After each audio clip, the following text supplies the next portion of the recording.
Hey everybody, this is Alicia, also joined by my fiance Jack. And we're going to be doing another Orville novella read tonight. We're doing chapter 2. So yeah, it's moving along slowly. It is not Thursday night. I know we normally do it on Thursday night. Thursday night, Jack and I are doing an anniversary celebration, so that's why we're moving it to tonight, Tuesday. So yeah, we are on chapter 2 of our Orville novella. Hmm. We've met Otto. We've met his parents. We've introduced indirectly Hines and some controversial characters too. Yeah, lots of Yahtzees. This does Hello, take place in Chloe. 1930s Germany, so Yes, exactly. I think Seth is basically showing off because he's bilingual in German, so I think he's showing that off a little. probably. But yeah, like I said, we're dealing with Otto and all of them again. This is actually one of the shorter chapters, so we get introduced to Otto and another. We finally get a female character besides his mother in this one too. So yeah, but we still haven't gotten to the Orville content. So the Orville content doesn't show up until I think the midway chapter About 6 half because Jeff. about halfway through the book, we Right. peeked because we were curious. Right. So yeah. We were like, Like okay, well, where's the Orville content? Nope, nope, nope, nope, nope. Oh, there it is. slightly, yeah. Half the book, you're sitting there waiting. It's like, okay, so where's Ed and Kelly, and where's the Orville? I didn't sign up to watch some Nazi documentary. Exactly. You're like, wait a minute, this doesn't belong here. Yes. But yeah, I mean, like I said, we're not going to read that out loud because some of it we read it and no, Yeah, no. some of the language in it is very, yeah.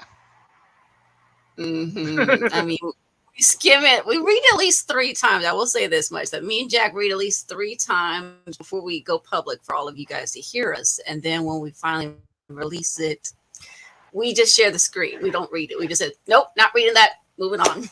Yeah, yeah. No salutes for me. No, we're just No talking good about the H guy. exactly. We're People still hate me waiting so on much. I'll take that shit out of context. I am such a controversy, especially lately. as am I, but yeah, we don't need any more hate than we've already getting. Right. But yeah, we don't know when we'll do the one for next month. We'll keep you guys posted on that one. But I think that one's a pretty short chapter too, as well. But yeah, we'll keep you posted. We'll probably have a little hiatus, I believe, in March and probably definitely in April. So those 2 months will be a hiatus. Um, but yeah, we're still waiting to hear about Orville being renewed. We need a renewed. Come on, Disney. Come on, Yes. Hulu. Do the Orville. Yes. Please. Please, we We'd need like to. that to find out for Christmas. Yes. I do think part of the wait has to do with just because everybody's contract was up, and then afterwards they went and found more work. I know like Seth and Scott Grimes and some other people are working on the TED show at this point. Right. So Exactly. um, yeah, so they have to. I think once those other contractual obligations are fulfilled, and then once they're able to like get everyone back in the contract, they'll tell you that it's been greenlit. I'm pretty sure internally, I'm pretty sure internally, they're ready for another season themselves. I think so. I mean, I hear a lot of them say that they want it renewed. They really do. I mean, you can hear it the way they tweet, the way they post online. They want it back. Oh yeah, of course, me So, too. That was so some of the yeah, that was some of the best sci-fi I have ever seen. That last season was some of the best sci-fi I've ever seen, and I mean like comparing it yes, to Star Trek. that's true. Any science fiction, because I've seen a lot of science fiction since I was little, and this one was the best, Hmm. the best of the best. No other standards measure up, honestly. I mean, sorry, Star Wars, sorry, Star Trek, sorry, Battlestar, Stargate. Nope, you guys don't measure up. Orville's in a class of its own. So, yep. Alrighty, so we are going to start on chapter 2. Like I said, this one's a pretty short chapter. I think it's at max 5 pages, maybe, but yeah, we're not going to read some of the controversial stuff. Sure. So, and Chloe is in the chat. If you guys start to understand, we're not paying attention to the chat. We're just focusing on what we're reading because me as narrator, I have to multitask with learning German. And Jack has got to focus on doing his voices for the different characters.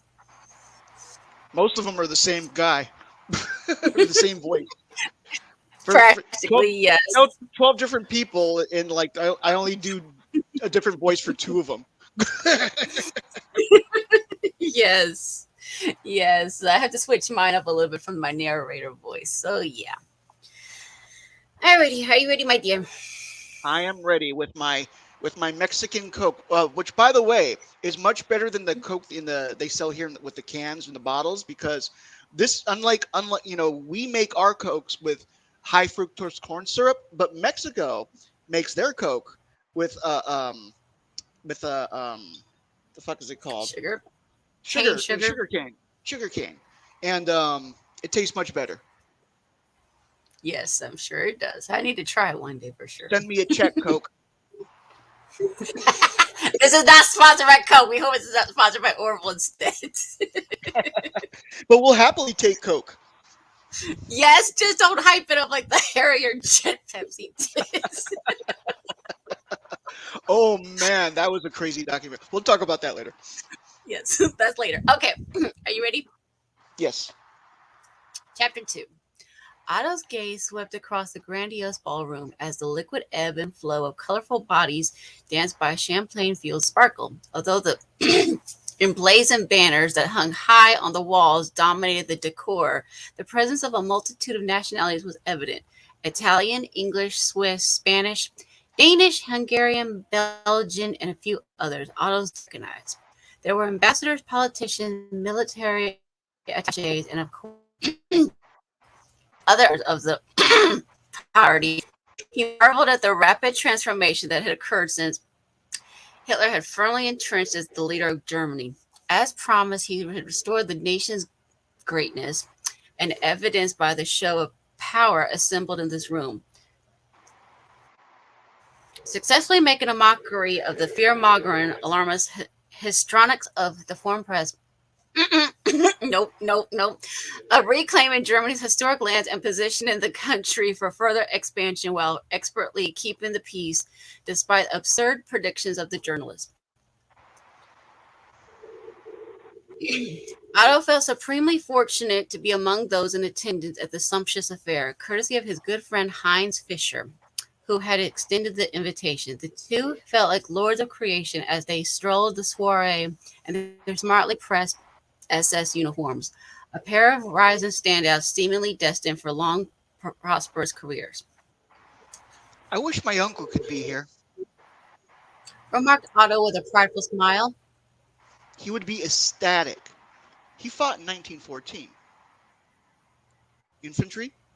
Ja. Asked Heinz, sipping his champagne. So did my father. As if smartly knitted in from the quick, sharp of sting of an old injury, and winsome expression flitted swiftly across Otto's face. I wish I could say the same.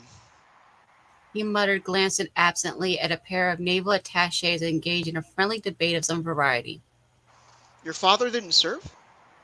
Heinz inquired. Otto couldn't tell from his expression whether he was silently judging the son for the sins of the father. Anxious, however, to distance himself from the old man's embarrassing patriotic deficiencies, he answered quickly. Oh, yes, he served. He served desserts. He was a baker. Well, you can't fight a war on an empty stomach.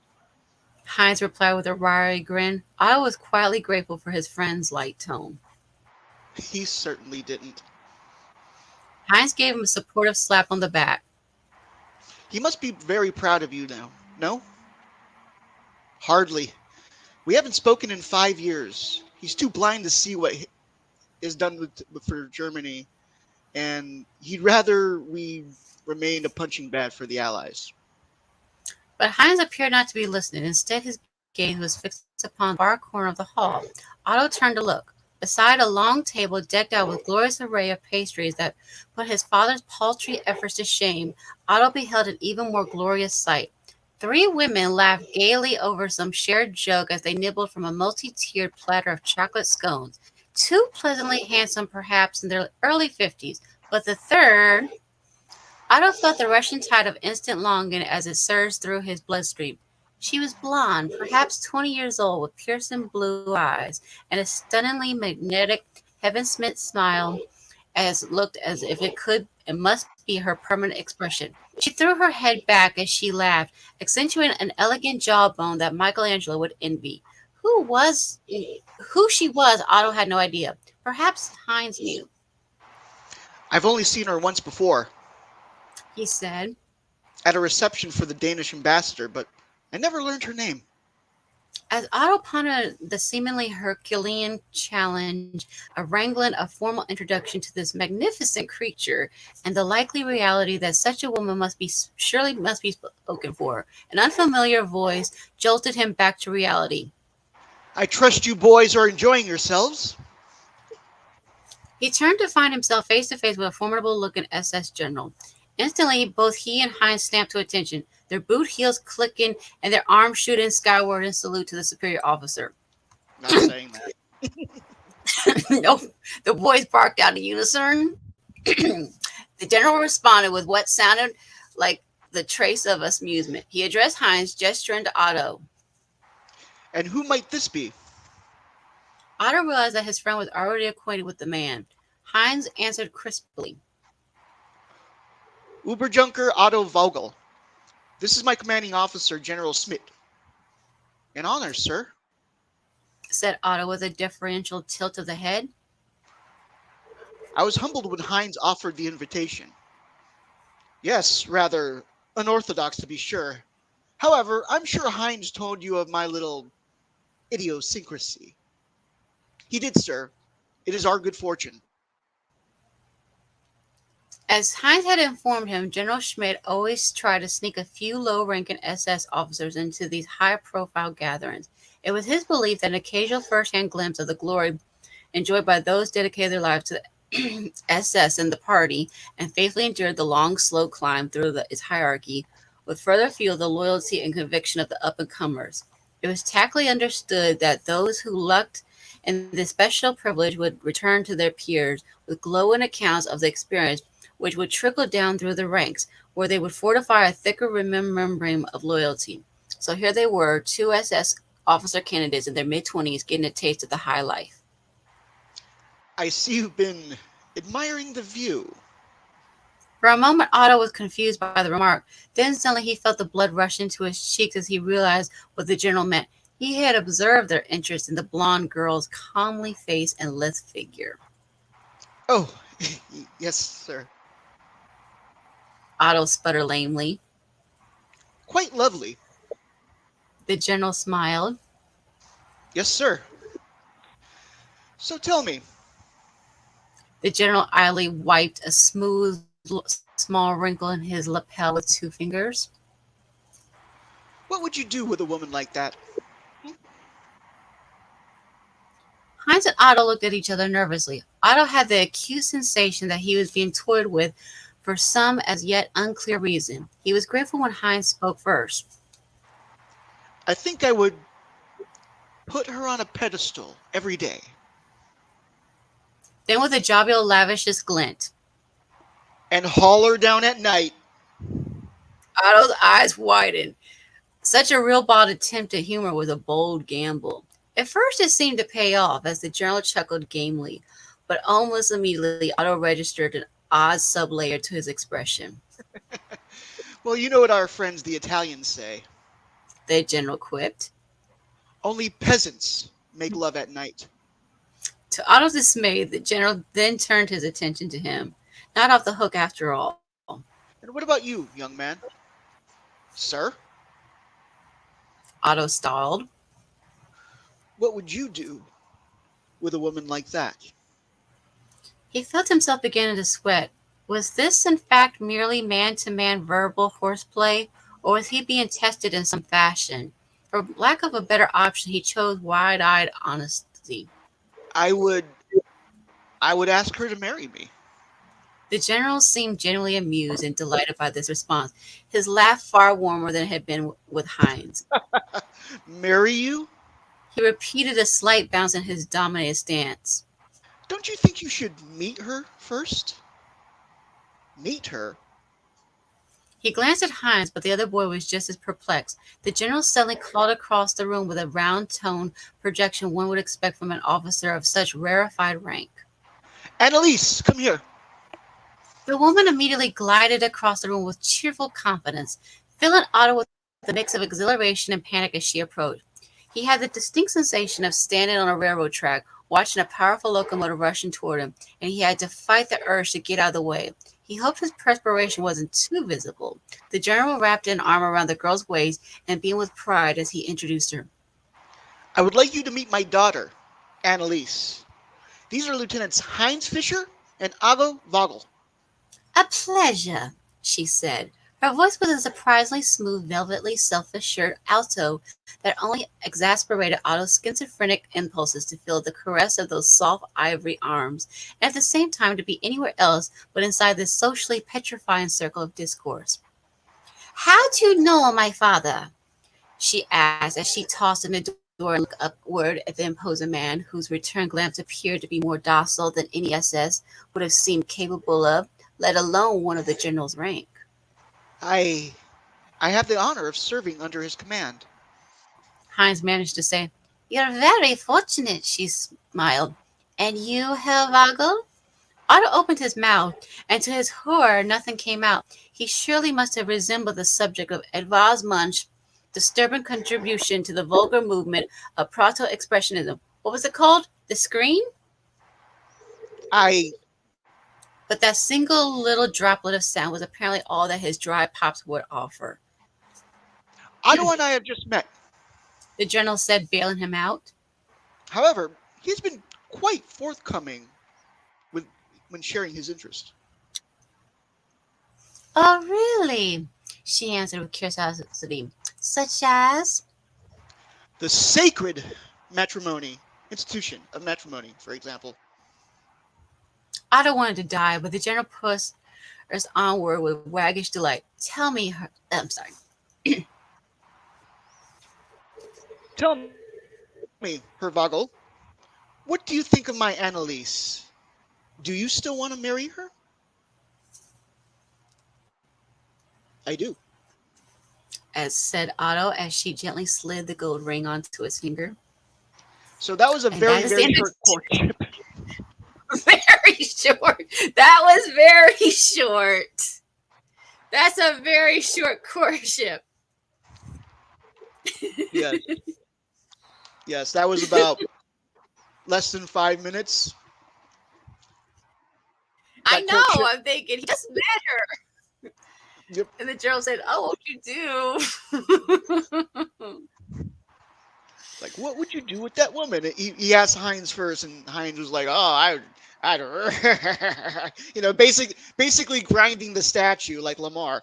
And Yes, he's been a he, Lamar here. Yes. he didn't seem to like that answers. And then he asked Otto, and Otto was just like, "I guess I'd marry her."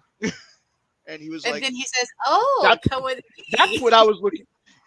Yeah, that was the answer he was looking for. So And so apparently he's going to marry Miss Annalise. and that was a general, right? Yes, it was. So he's gonna have some hookups now. Yes, especially because he's a prominent member in that culture. Hmm. So, what's going to happen to Otto and Annalise? I wonder. We'll see. I guess we'll have to find out what happens in chapter 3. Yeah, we'll see. I mean, yep, that's the end of that chapter. I mean, yeah, I still can't believe we finished that chapter. Like, that's one of the shorter ones of the chapters. That's one of the Extremely shorter short. ones. I mean, Yeah. but And a very short courtship. I mean, I will say this: Jack and I were not engaged that fast. No, we weren't. I mean, yeah, it took some planning. I'll say that much to figure it out. Even though we talked about it, but yeah, it took a little bit more planning. Yeah, a little more planning, a little more, you know, time. We didn't have somebody try to play a hookup. Say, "Oh, would you do this kind of woman?" We never had anyways put him on the spot, kind of thing. Right. And imagine it's the father doing it too. Like you don't Oh want to disappoint that man, especially no! because he's a general. I know. I get it. I'm like, oh, I feel so sorry for Otto because he was like, oh, what do I do with this? Hmm. But yeah, we'll keep you guys posted when we do chapter 3. Like I said, it'll be next month. But we hope you guys have a wonderful Christmas. But if we don't see you before then, but yeah, chapter 2 complete. On to chapter 3. mm-hmm. That will be in January sometime. We'll keep you guys posted when that will be. And hopefully by then they renew the Orville. I hope so too. I hope so too. But yeah, we appreciate you guys tuning in. If you catch us on the replay, hope you understand that that's why we can't read some of this stuff. When we share you on the screen, you see what it says. No, Yeah. no. Yes. Especially yeah, not especially not me. People would like love that clip of me saying something like that. And that's why I don't say any of that stuff too, because I don't believe that that person was that superb. I'll say that. No, no, that's the other thing. I also disagree. Yes. Yeah, oh no, I definitely disagree with a lot of that stuff that he was doing and talking Yes. about. Yes, indeed. I mean, I don't want that to be taken out of context. I've already had stuff. No, no, no, Yeah. no, no, no. So But yeah, so I guess you guys have a good rest of your evening, and Jack and I will see you next time. Take care.